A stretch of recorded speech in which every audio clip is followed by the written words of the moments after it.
চলে গেলেন গোবিন্দ দাস, গাইঘাটা তৃণমূল কংগ্রেসের অভিভাবক বলা চলে দাদাকে। তৃণমূল কংগ্রেসের জন্মলগ্ন থেকে গাইঘাটার যিনি হাল ধরেছিলেন সেই গোবিন্দ দাস আজ সকালে একটু আগে আমাদের ছেড়ে চলে গেছেন।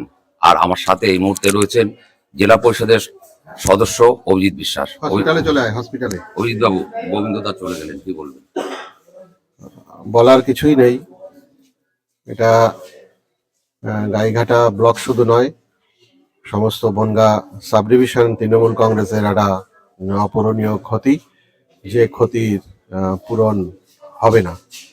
প্রতিষ্ঠাতা তৃণমূল কংগ্রেসের বনগা সাব ডিভিশনে বামফ্রন্টের আমলে যখন আমরা যে বিপদে পড়েছি, সে প্রশাসনিক হোক সামাজিক হোক, গোবিন্দ দাস ছাড়া আমাদের কিন্তু সেই সময়ে মুক্তির কোনো পথ ছিল না। আমরা যখনই তার কাছে যে সাহায্যের জন্যই গেছি, তিনি কিন্তু আমাদের পাশে তখন দাঁড়িয়েছেন।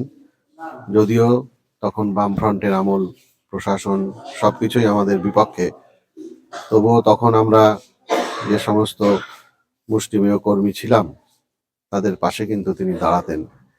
আজকের দিন আমার বলার ভাষা নেই। এটা অপূরণীয় ক্ষতি, ক্ষতির পরিমাপ করা যাবে না। গোবিন্দ দাস এখনো শায়িত রয়েছেন ঠাকুরনগর হাসপাতালে। তৃণমূল কর্মী সমর্থকরা আস্তে আস্তে হাজির হচ্ছেন হাসপাতালে।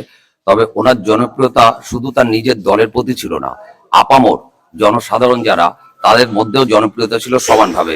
এই যে যেমন একজন রয়েছেন রাজনৈতিকগতভাবে গোবিন্দ দাস মতাদর্শের বিরোধী, তার সত্ত্বেও খবর পেয়ে চলে এসছেন, কি বলবেন? না, আমি দাদাকে খুব শ্রদ্ধা করতাম এবং খুবই ভালোবাসতাম।